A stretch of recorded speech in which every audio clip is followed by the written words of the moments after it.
My guest today is Nancy Huebner. Nancy, thanks a lot for coming on the Performing Songwriter. Well, thank you for inviting me, Ray. I'm happy to be here. I was going to ask you a little bit about your musical background, when you started writing songs, performing. Sure. Well, I've played piano since I was 7, and I started singing in church around that same time, and kind of did all those things all the way through high school. And at the same time, I wrote a lot of poetry growing up. So at some point or another, I started to put them all together and actually write songs. So that's kind of my background's, probably comes out of a sort of a classical piece to it. Which you kind of had that in school. You went back to college, correct? I did. After I finished my degree at Huebner in nursing, I went back for a music degree from Temple, and I was a voice performance major, which is basically singing classical music and opera. Mm-hmm. And then you kind of got into more songwriting. I did. At school? I did. While I was at Temple, I liked opera. I don't have anything against opera, but it really, after a while, wasn't what I really wanted to be doing. And I was in a position to take some other courses, so I crossed over to the jazz side, which at Temple at that time, that was like the dark side. And I took a course in pop songwriting, and then took some jazz courses, and that really just fed this whole other side of me. And I just suddenly said, I really want to do this. I don't want to be singing classical music, nothing against it, but it wasn't where my heart was. Now, I know myself and a lot of people hear your music and think show tunes, but how would you classify your songs? It's interesting. I totally understand that they sound to most people like musical theater or show tunes. Not all of my songs, but probably 95% of them. Mm-hmm. I don't start out to write show tunes or musical theater. For me, they're stories, and I'm a storyteller. But I guess because of the background I had, and I also get really, really bored easily. So that if I'm playing something and it sounds too much all the same, I have to throw things into it. So it comes out sort of in this mixture that basically sounds like a musical theater type song. Okay. Now, you're a nurse, mm-hmm. and do you find your nursing in any way influences some of your song topics? It absolutely does. It's taken me a long time to actually marry the two things, the nursing side of me and the musician side of me, together. But I've started in the past couple years really starting to use some of the things I've learned out of nursing, or some of the experiences I have, and put that into my songwriting. And it's kind of weird. It sounds very, esoterical maybe, but I really do have this desire to heal the world. And I thought I was supposed to be a nurse, and that would be the only way I could do that. Mm-hmm. And I'm now really invested in the thought that music is so healing. And so I've kind of got these two different sides of me that want to heal in different ways. We have our video showcase today, and the performer is Killin. He's from Philadelphia. And this particular song that we're going to hear is called Under the Radar.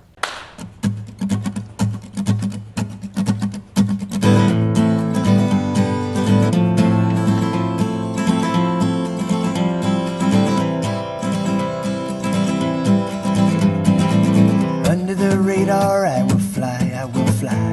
There ain't no use in tracking me. Like a brick wall, you built me high, you're so high. But I'll come a tumbling, you'll see. And you can cry, but I can't stay. We're like a couple of bluebirds seem to have lost our way. You can laugh, but I won't pray, because a million gods couldn't take away my pain.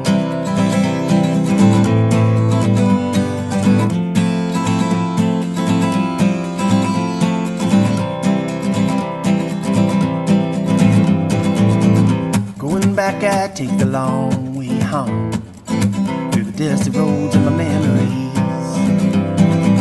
That western sun is sinking like a stone, but you got light and you got me. And you can cry, but I can't stay. We're like a couple of bluebirds who seem to have lost our way. You can laugh, but I won't pray, because a million gods couldn't take away my pain.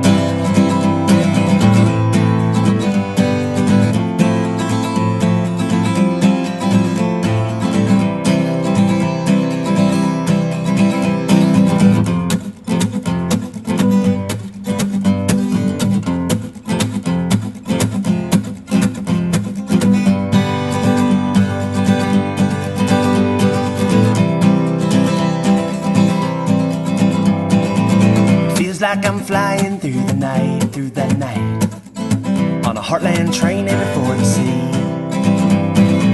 And I count the towns as they roll by, cause I know in one is a home for me. And you can cry, but I can't stay. We're like a couple of bluebirds that seem to have lost our way. You can laugh, but I won't pray, because a million gods couldn't take away my pain. And it's all because I never learned how to play the game. So if it's fine with you, then to me it's all the same, because lost and it cannot be reclaimed.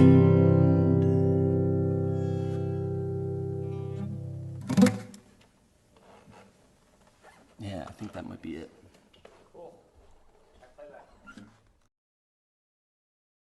And that was Kevin Killin, and that song was Under the Radar.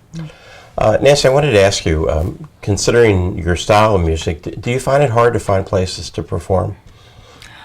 Unfortunately, I do. It's, most places where musicians play and sort of, what do they say, you cut your chops, or you, whatever that expression is. Are the bars and those type of places that have music, and those places, my music doesn't really sit well in those places, because my songs are really very lyric intensive, and it's kind of important to hear the lyrics to get what the song's about. So it is difficult. I find that listening rooms and things like private house concerts are much better for my music than the usual scene of what people usually play in. So I'm always searching. I've decided that I need to create my own venues. So I'm working on doing that, and kind of thinking, outside of the usual way of people think about these things, to try to find places that, really I can share my songs, and people will appreciate them, and it'll be fun. Now, you have in the past played at the World Cafe, at least in Delaware, in terms of a gig as opposed to like an open mic. Yeah, well, I've done their Wilma Wednesday, and then I also played there with other people. Lori Citro has some shows that she's done there that I've participated in. Mm-hmm. And before I left Philly, when I still lived in West Philly, I played at the open mics up there in that World Cafe Live. So I love those venues. They're great listening places. Yeah, they're nice. Mm-hmm. In this show, we talked before, at least once, about I'm going to make sure I get it right, the FAWM, which is for the February album writing month. It's kind of an interesting thing. So explain what that is, and then I want to ask you a question after that. Okay. Well, FAWM, or February Album Writing Month, and it's FAWM.org. You don't want to do FAWM.com. It's FAWM.org. It's a community of people worldwide who come together every February online, and the idea is that you're supposed to write 14 songs in 28 days. So it involves a lot of craziness. A lot of my friends participated, and I've actually made a lot of friends through FAWM. One of the things I love about it is it gets rid of that perfectionist, critical thinking piece that we all seem to have, because you can't be a perfectionist and do things that quickly. Right. So it kind of gets you out of that, which actually unleashes a whole lot of creativity. So I've done the last 4 FAWMs, I guess, and I've never gotten up to the 14 songs, because 12 is my lucky number. So the few times I've gotten close, I've stopped at 12. And it's just a really wonderful experience. I would suggest if anybody wants to check it out, they usually get it up online beginning in January, and you can go on and it's just there's people from all over the world on there, so it's great to hear what people are doing in Australia and Iceland, and it's great. Did you find it a difficult process having to write that many songs? Actually, I don't. I am constantly bombarded by song ideas. So I'm not a person who sits there and goes, gee, what I should write about. It's like, I only have this much time. What things you know, Yeah. can I handle and do I want to write about? So for me, it doesn't really help with the needing the inspiration as much as the getting rid of the perfectionism. It's, you know. Well, one of the things they have on their website, which I thought was pretty cool in terms of this whole process, is they say, do what the pros do, show up and start making music. And Denise Moser, who has been on the show, she had mentioned to me that every day it's like going to work for her. She does something with songwriting every day. And I've tried that. So far, I've not been totally successful, but I'm working on it anyway. Yeah, it's hard. It's like a discipline. I do a lot of work in my car, driving back and forth to work. My phone is just filled with recorded snippets of things that I'm constantly, you know. So I do a lot of my work actually on the road. We're going to hear several of your songs, and while we're setting you up, we're going to have a video of the next show's guest, and his name is Andy Kimball, and Andy is a wonderful guitar player, plays a lot of blues, writes his own songs, as well as he does some of the traditional blues also. Oh, great.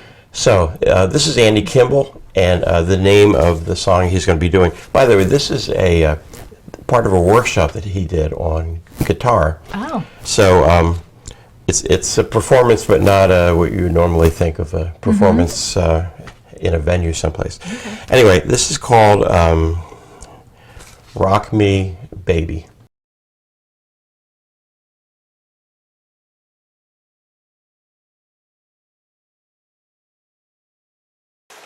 We just incorporate some lead lines within the blues progression that you're playing.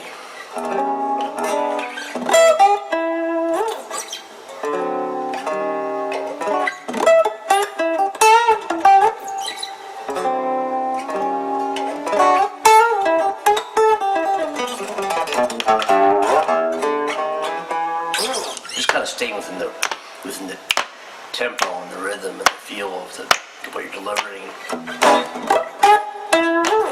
Doesn't matter how many notes you play.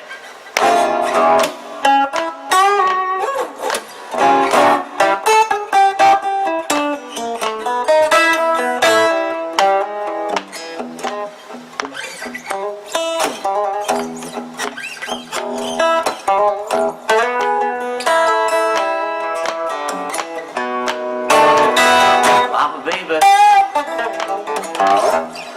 rock me all night long.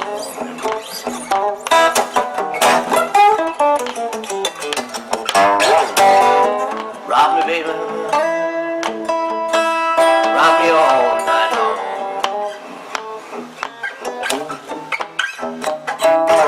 I want you to rock me, baby, like a fat one was your home. They was like this.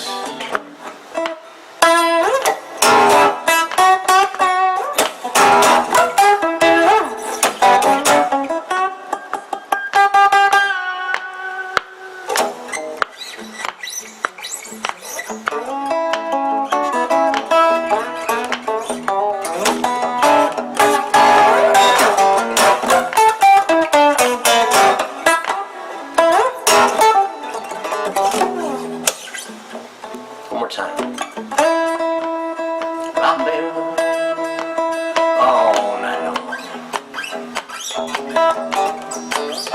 Rock, baby, rock me all night long. I was rock, baby.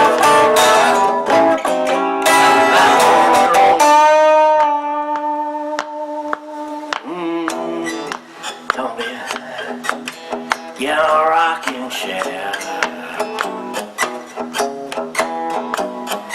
Come over here, baby. I want you to get on a rocking chair.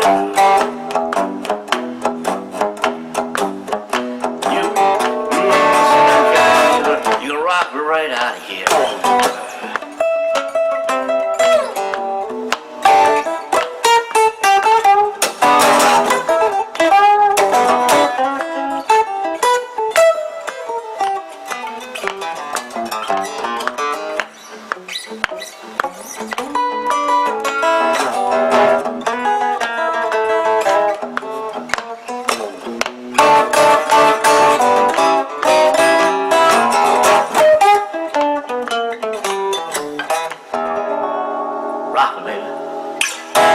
so much are effects, you don't need them.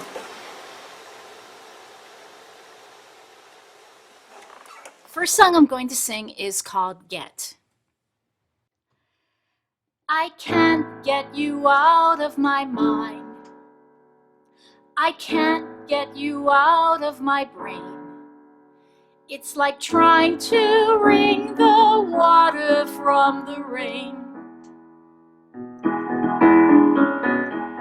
I can't get you out of my thoughts. You're stuck there like gum on a shoe, and my adherent heart is holding fast to you. I can't get you out. I can't get you out. Is this what I get for leaving my door unlocked? Somehow I just let you walk right on through. Since the day we met, I felt a connection, yet it's mixed with regret, 'cause I don't get you.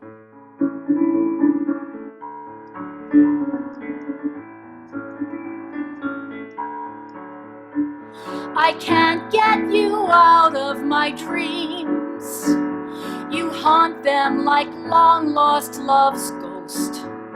But the fear you'll disappear scares me the most. I can't get this through my thick skull, that you and I aren't meant to be. Who wants to deal with dull reality? I can't let you go. I can't let you go. Is this what I get for letting my heart go free? Playing love's roulette without counting the cost. I may have won the bet that I made with myself, and yet I still can't forget how you said, get lost. I'm getting lost, I'm getting lost, wondering what this is about. I'm getting lost in this endless loop of self-doubt. I couldn't get you to stay, now I can't get you out.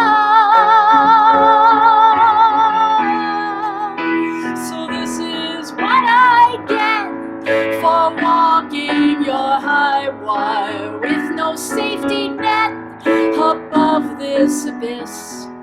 Now I'm so upset that I didn't sense the threat, and I'm left to fret, 'cause I don't get this. I don't get this, and I won't get this. Thanks for listening to Get. My next song was inspired by a visit to my eye doctor. I am very nearsighted, or the technical term is I have myopia. And my eye doctor was trying to make me feel a little better when I was visiting him about how bad my eyesight really is, because I'm blind as a bat. On the way home, I was driving home and I was thinking, well, you know, it's not really all bad. There are maybe some positives to not being able to see really well. So that's what this song is about. It's called The Upside of Myopia.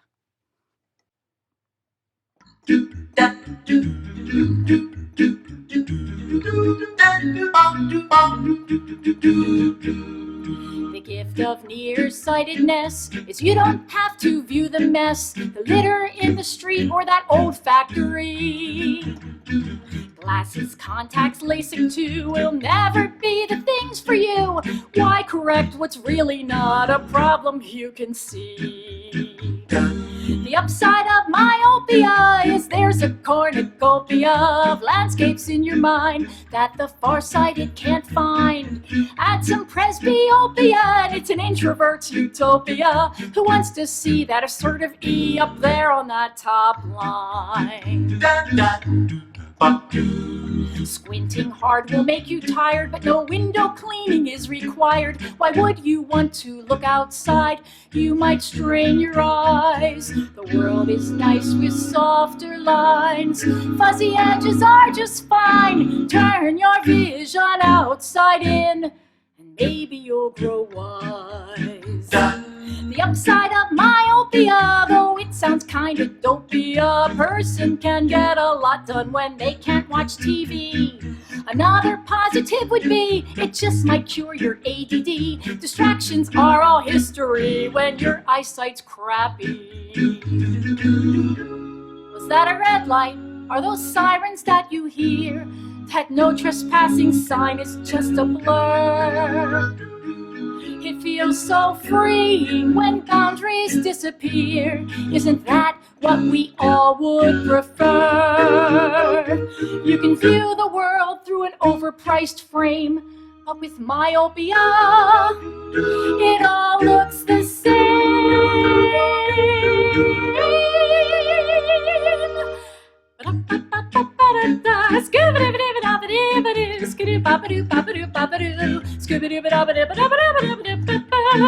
Well, oh, say, can you say no, no, no, no, no, no, no, no, no, no, no, no?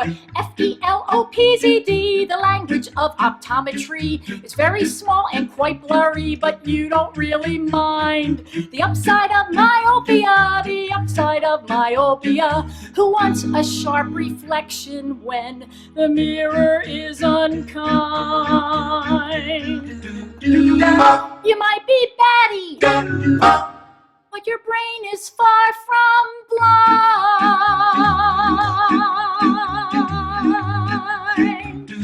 Scoop-a-doop-a-dub-a-doob-a-doob-a. This next song is called Enough.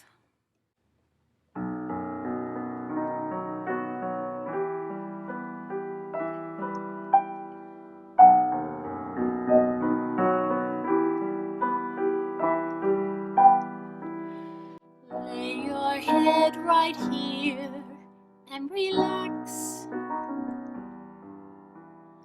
I don't need to know the facts. It's enough that you are. It's enough that you are here.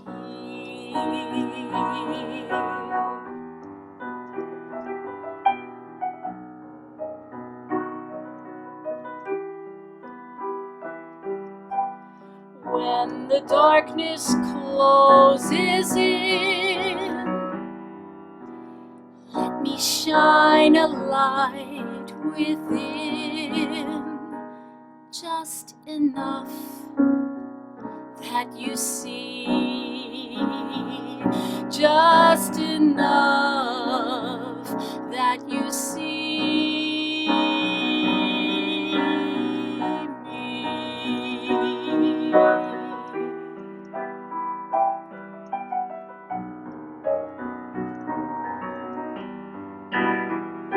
Float away, let's float away toward the deep end. Won't you stay right here with me in the deep end?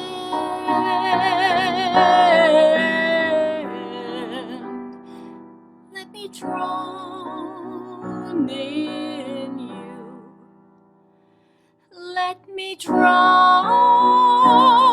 in you.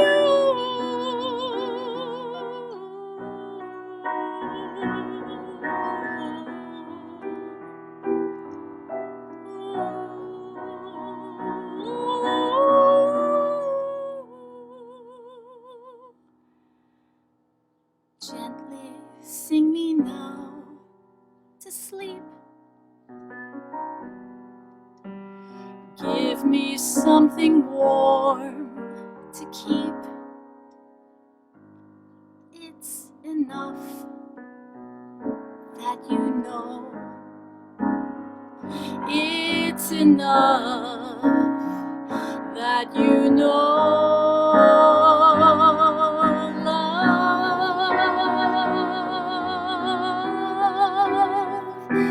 You know love.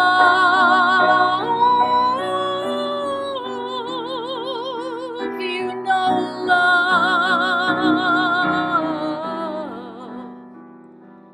And that's enough. So thanks for listening to that. That's one of my few slower songs.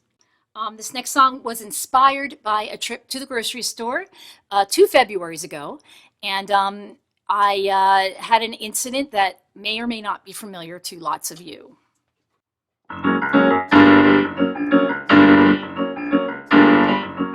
I was ambushed as I walked out of the Acme. There were 3 of them standing in a row, with their goofy cactus smiles and their prepubescent wiles. I couldn't ever snarl and say no, no. They must have had me pegged from the beginning when they saw what was in my shopping cart. There were tasty cakes and pies, so those little green sash spies knew they had me from the start. The Girl Scouts are trying to kill me. They're trying to do me in. Their cookies are delicious and the girls are so ambitious. There's no way willpower will win. I'm never gonna be thin. Thin mints. Now, I'm sure they didn't start out as assassins. I don't think there's a merit badge for that. But still they've learned to kill as they so skillfully fill my arteries with saturated fat. Why would they want to murder all my big dreams of wearing a bikini on the beach? Summer's 4 months away, but I can eat a box a day, so that bikini is out of reach. The Girl Scouts are trying to kill me. I'm under a cookie attack. My newest affliction is a glucose addiction. My life's become one unending snack of chocolate-covered peanut butter crack.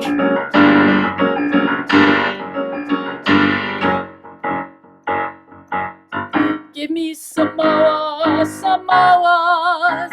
I long for a tag-along. And how can I say no to a do-si-do? Well, that would just be really wrong. What kind of person recoils from a box of trefoils when they don't even have any hydrogenated oils? Wait a minute. What did I just say? They don't have any hydrogenated oils? Well, then they're not that bad for me. The Girl Scouts aren't trying to kill me. How did that thought get in my head? I must have had a sugar rush to turn my brain into mush. They wouldn't kill me. Sales will plummet if I'm dead. The Girl Scouts aren't trying to kill me. Girl Scout law says murder's wrong. I'm really quite annoyed that I became so paranoid. Now I guess I have to rewrite this song. I mean, who cares what I look like in a thong? Hey, hand me another tag along.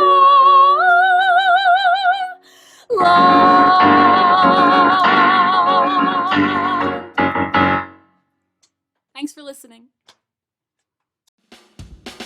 That makes the world go round and round. Picks you back up when you are down. You know it's true, you feel the power. That makes the world go round and round.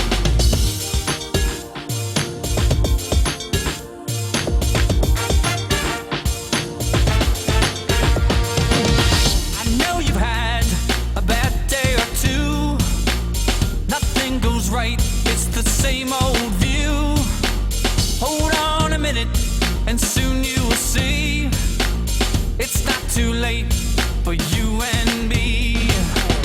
Love makes the world go round and round. Picks you back up when you are down. You know it's true, you feel the power. Love makes the world go round and round. Okay, yeah, your song. I love your songs, your creativity, and because I also like to write some funny songs. So Well, thank you so appreciate much. that. Thank you so much. If people want to hear your songs or see where you're playing, how might they do that? Well, right now I don't have any CDs. I am working finally after all these years on my first CD, which is actually probably a first and second CD because I have that many songs.